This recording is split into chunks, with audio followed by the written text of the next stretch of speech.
Please state your name. Thank you. Thank you, Chairman. My name is Dr. Denise Sibley. I'm an internal medicine physician from Johnson City, Tennessee. I've been treating patients for 35 years. I support this bill, and I refer to it as the Atmospheric Protection Act. Several states besides our own, including New Hampshire, Rhode Island, Kentucky, Connecticut, Iowa, and South Dakota, are involved in actions to protect their atmosphere as well.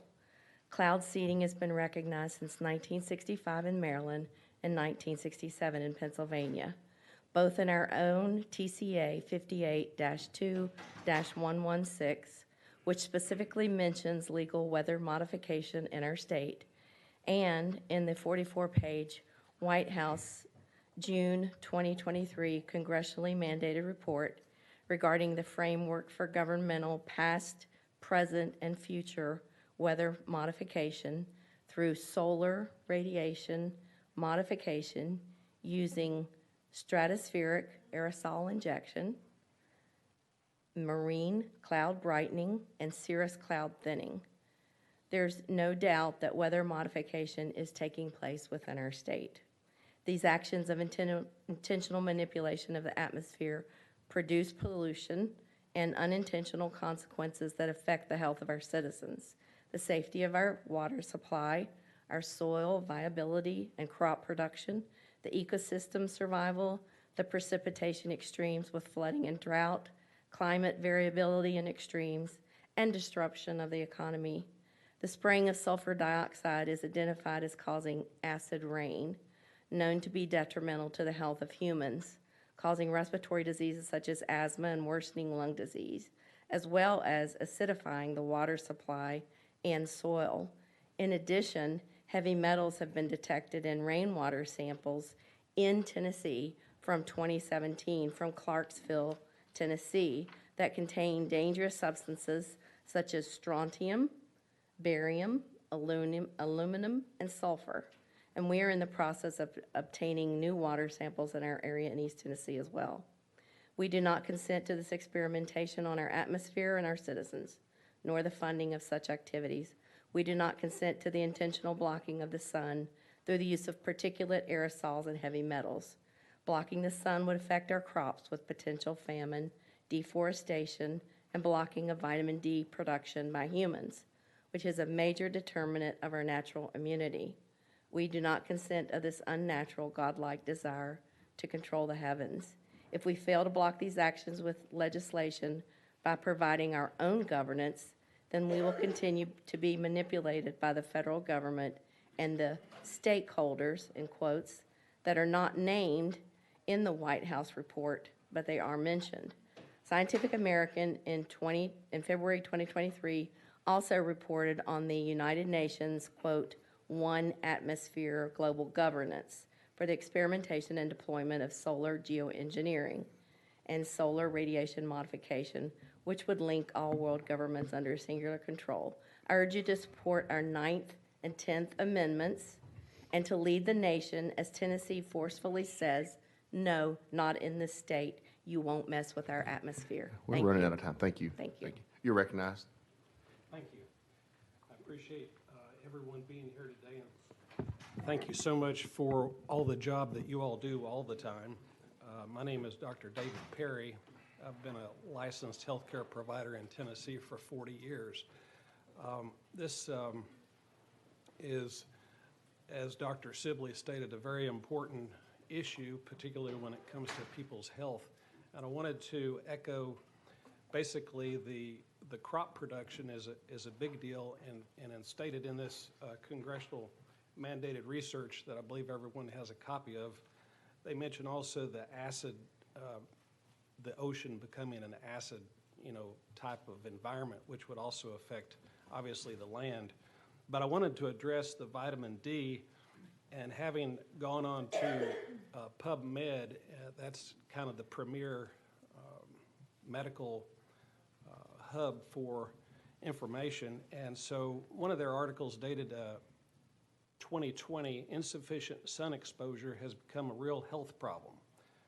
The article states, studies in the past decade indicate that insufficient sun exposure may be responsible for 340,000 deaths in the United States, 480,000 deaths in Europe, and an incidence of increased amount of breast cancer, colorectal cancer, hypertension, cardiovascular disease, metabolic syndrome, multiple sclerosis, Alzheimer's and autism, and also type 1 diabetes.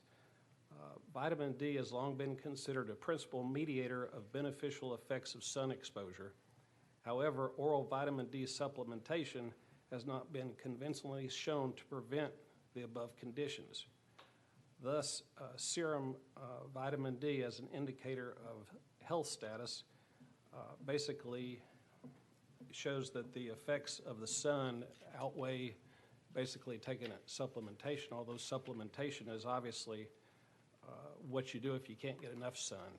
And basically the article recommends that you at least try to get 5 to 30 minutes of sun exposure a day, and that, you know, as we all saw with COVID, vitamin D, selenium, the calcium, and all those are key components. Going on to another article from PubMed dated September of 2023, the data strongly suggests that people that are in this state as well as across the United States need a minimum of or more than 50 nanograms per milliliter of vitamin D to prevent viral and bacterial infections, sepsis, and autoimmunity. Basically states further that you've got maintaining such concentrations in 97.5% of the people is achievable through daily safe sun exposure, and that supplements, basically are kind of a resort as well, but that, you're going to do way better if you have. Yeah, we're running short on time there. Sorry about that. Thank you. And also, Representative Fritz, you're on the committee. You're more than welcome to come up and ask questions as well. So just remember that. All right. Do we have any questions? Chairman Halsey. Thank you, Mr. Chairman. Thank you for being here.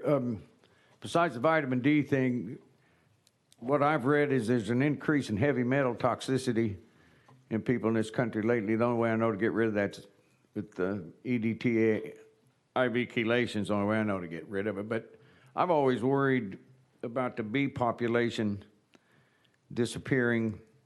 And do you think that this kind of activity, geoengineering, is leading the reason for that?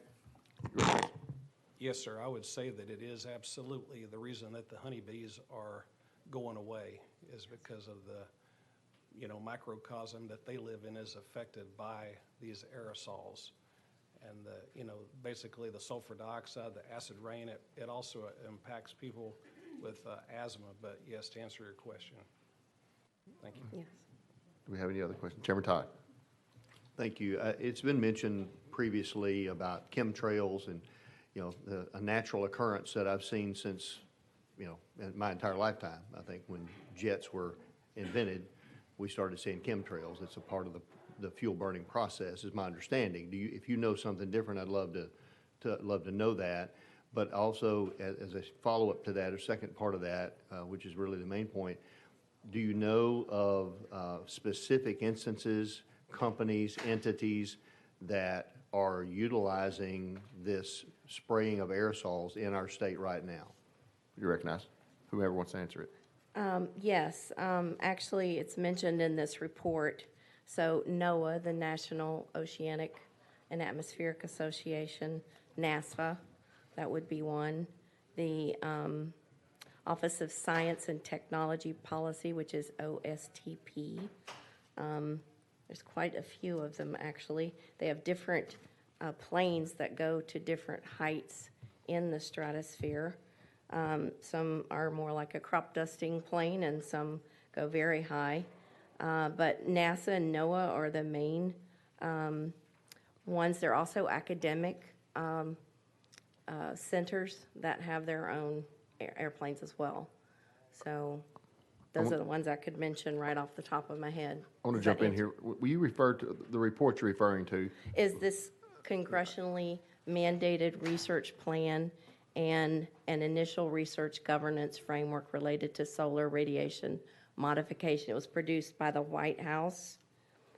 in June of 2023. It's a 44-page document that I believe you were, that you got a copy of that. And so I'm referring to everything in there, that the stratospheric aerosol injection is talked about very widely in there. Okay, thank you, Chairman Todd. You go ahead. I haven't read that report yet, but does it say that this is a practice that, I mean, it's documented they've done it, or is it a concept that they're discussing in Well, this report? excuse me. I'm You're fine. supposed to Y'all just go back and be forth. recognized. Excuse me. Yes, Chairman Todd. So they talk about past, present, and future. So I would say that they talk about risk versus risk, climate change versus risk of stratospheric radiation modification, solar radiation modification. And they also talk about modeling, so creating models in situ, that would be in the stratosphere, as well as computer modeling. But they do talk about all of those things, but they talk about past, present, and future. Okay, thank you. Do we have any other questions? Representative Fritz, do you have a question for the witnesses? Okay. Seeing no other questions, thank you so much for being here. Thank you for sitting through the marathon of committee we've had this morning as well. You can take your seats back, and we'll go right back into session. Question's been called on the bill. Do you have a last statement there, Representative Fritz? I will take a moment if you don't Would it mind. be okay if I would like to let him make a last statement, then you call question. Okay. Okay. You're Thank you, Mr. Chairman. Thank you, Representative Shaw. Just, there is a widespread documentation of attempts to manage weather and manage climate, manage solar impact upon the earth with chemicals and compounds and apparatus. And simply, the bill that you see in front of you today, I wanted to make sure that I say this before we vote, is something that I've worked closely with TDEC to pull together.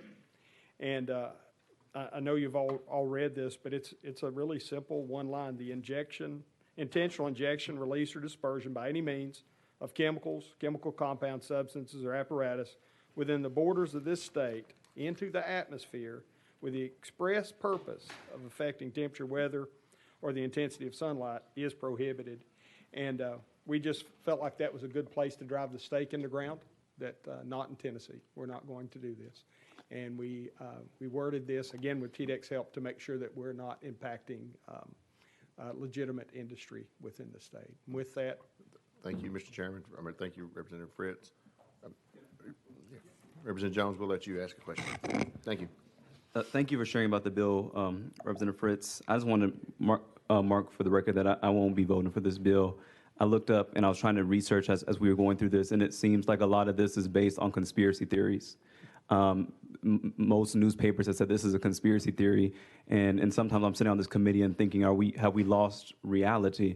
So I won't be supporting this. I just want to put on the record why. Thank you for explaining it. But if you research any regular news station, they say that this is false.